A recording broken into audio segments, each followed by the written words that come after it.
ओम श्री गणेशाय नमः। स्वागत है आप सभी का आपके अपने YouTube चैनल उपासना की उपासना में।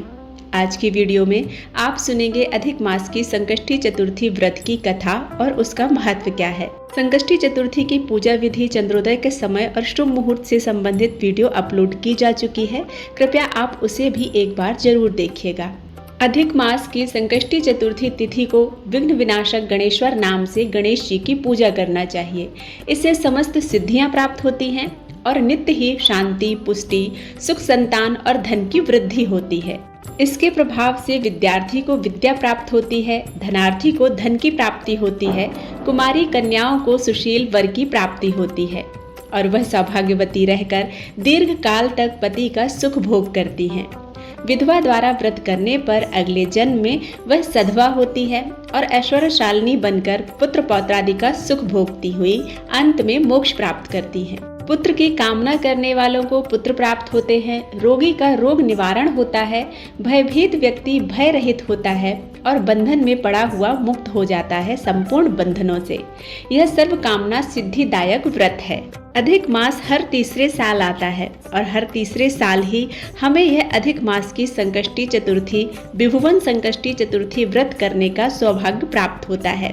इसलिए इस सुअवसर को बिल्कुल भी नहीं छोड़ना चाहिए। यथाशक्ति व्रत रखना चाहिए, पूजन करना चाहिए और दान करना चाहिए, जिससे जीवन के सारे संकटों से हमें मुक्ति प्राप्त होती है। अधिक मास की संकष्टी चतुर्थी व्रत की पौराणिक कथा के अनुसार स्कंद कुमार कहते हैं कि समस्त ऋषियों, आप लोग पुराण में वर्णित मंगलदायिनी कथा को सुनिए, जिसमें गणेश जी के व्रत महात्म का जिस प्रकार से वर्णन किया गया है वह मैं आपके समक्ष प्रस्तुत करता हूँ। हे द्विजवरों, जिस समय पांडुपुत्रों को वनवास हुआ वे सब धर्मपरायण और कृष्ण की उपासना करते थे। एक समय की बात है कि अपनी इच्छा से भ्रमण करते हुए व्यास जी उन लोगों की कुटिया पर आए। व्यास मुनि को देखकर सभी करबद्ध हो उनके सन्मुख खड़े हो गए और कहने लगे, आपके दर्शन कर हम लोग धन्य हुए। साथ ही हमारी कुटिया पर आने से हमारी यह कुटिया भी धन्य हो गई। आपके पदार्पण से हमारा जीवन आज धन्य हुआ।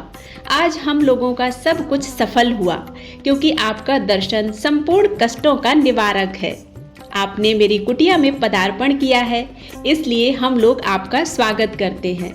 हम लोग राजच्युत होकर आज अपने को धन्य मान रहे हैं। ऐसा कहकर पांचों पांडव भीमसेन, युधिष्ठिर, अर्जुन, नकुल और सहदेव उन्हें प्रणाम कर उनके सामने खड़े हो गए। पाद्य, अर्घ, आचमन और आसन प्रदान कर द्रौपदी ने हाथ जोड़कर उनसे कहना प्रारंभ किया, हे मुनिवर, मैं राजकुमारी होकर भी दुर्योधन की भरी सभा में केश पकड़कर अपमानित हुई और वनवासिनी बनाई गई। अब मैं क्या उपाय करूं जिससे हमारे सभी क्लेशों का शमन हो तथा हमारे शत्रुओं की पराजय हो। इस प्रकार युधिष्ठिर द्रौपदी के संकट नाशक उपाय पूछने पर सर्वज्ञ व्यास जी ने कृपा पूर्वक उन्हें उपाय बताया। हे महाराज, इस समय संपूर्ण विश्व में आपके जैसा दूसरा धर्मात्मा नहीं है। मैं आपसे ऐसे व्रत का वर्णन करूंगा जिससे आपके समस्त दुखों और कष्टों का निवारण होगा। वह व्रत शुभदायक, फलदायक, दिव्य और पृथ्वी पर सभी मनोरथों को पूर्ण करने वाला है। इस व्रत के करने से विद्यार्थियों को विद्या और धनार्थी को धन का लाभ होता है। इस संबंध में एक प्राचीन उपाख्यान का वर्णन करता हूँ। हे युधिष्ठिर, आप ध्यान पूर्वक सुनिए। प्राचीन काल में सतयुग में चंद्रसेन नामक एक राजा हुए। वे अपनी रानी के साथ दीक्षा लेकर परिवार के साथ रहते थे। वे अपने स्वजनों, उनके पुत्रों एवं कुटुंबियों के साथ आनंद पूर्वक निवास करते थे। सौभाग्य से उनकी रानी बहुत ही गुणवती तथा पतिव्रता थी। हे राजन युधिष्ठिर, उनका नाम रत्नावली था। वह पतिव्रत का पालन करने वाली थी। स्कंद कुमार जी कहते हैं कि हे मुनिवरों, राजा और रानी में परस्पर प्रगाढ़ प्रेम था। एक समय देवयोग से शत्रुओं ने उनके राज्य को हस्तगत कर लिया। शत्रुओं ने राजा के कोष पर अधिकार करने के साथ ही सेना पर भी अधिपत्य जमा लिया। राजा का साथ अपने भाई बंधुओं से छूट गया। राज्य भ्रष्ट होकर राजा अपनी रानी रत्नावली के साथ वन में चले गए। एक ही वस्त्र में लिपटे वे दंपत्ति भूख प्यास से विकल हो गए। हे युधिष्ठिर, रानी रत्नावली के साथ राजा अकेले वन में भटकने लगे। क्षुधा पिपासा से पीड़ित होकर वन में चलते चलते सूर्यास्त हो गया। उस भयंकर वन में शेर, बाघ, चकवा, बगुला, कोयल और सारस रहते थे। रानी के पैर में कांटा चुभ जाने से राजा को महान कष्ट का अनुभव हुआ।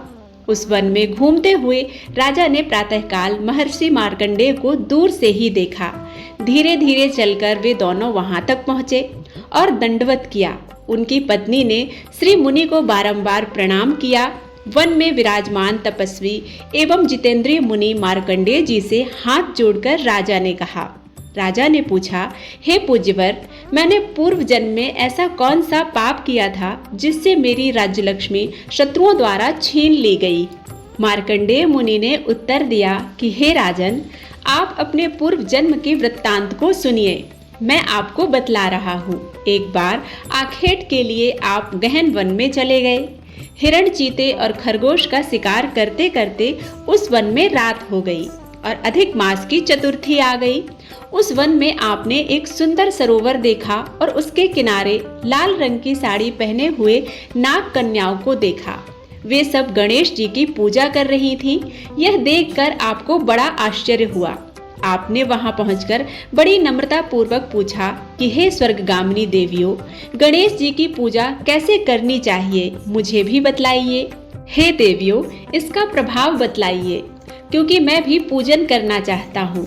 नाग कन्याओं ने उत्तर दिया कि आप गणेश जी की पूजा कीजिए, इससे समस्त सिद्धियां प्राप्त होती हैं और नित्य ही शांति, पुष्टि, सुख, संतान और धन की वृद्धि होती है।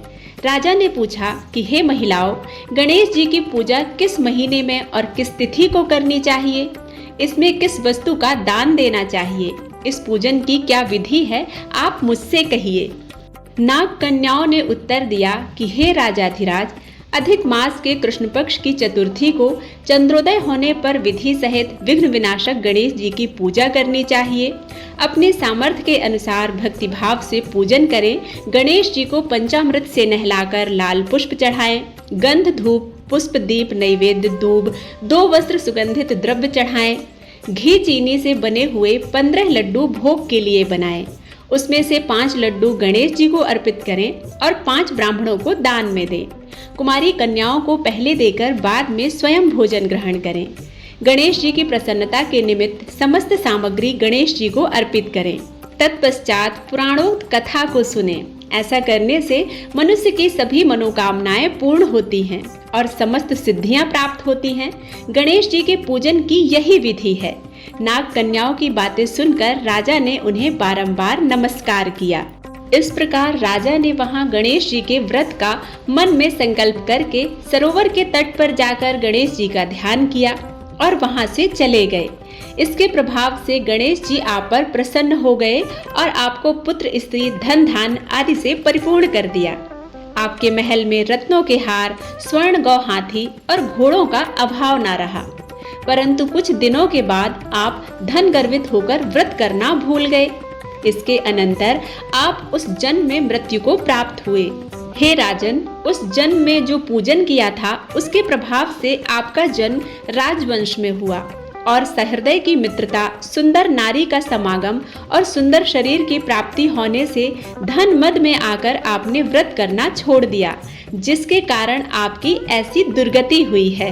राजा ने पूछा कि हे ब्राह्मण, अब मैं कौन सा काम करूं जिससे वर्तमान संकट से मुक्ति प्राप्त हो, जिस उपाय से विघ्नों और क्लेशों का नाश हो तथा मुझे शांति प्राप्त हो, वही बताइए। मार्कंडेय ऋषि ने कहा कि हे महाराज, पूर्वोक्त रीति से आप गणेश जी की पूजा कीजिए और संकट नाशन गणेश जी की चतुर्थी व्रत को कीजिए। इससे गणेश जी प्रसन्न होंगे और आपको पुनः राज्य वैभव प्राप्त होगा। इसलिए संपूर्ण कष्टों के समनार्थ आप स्वयं गणेश जी की पूजा कीजिए। व्यास जी कहते हैं कि मार्कंडेय जी की बात सुनकर राजा ने उन्हें प्रणाम किया और अपने भवन को चले आए। रानी के साथ राजा ने भक्ति पूर्वक विधिवत व्रत किया। व्रत के करने से उनके शत्रुओं का नाश हुआ।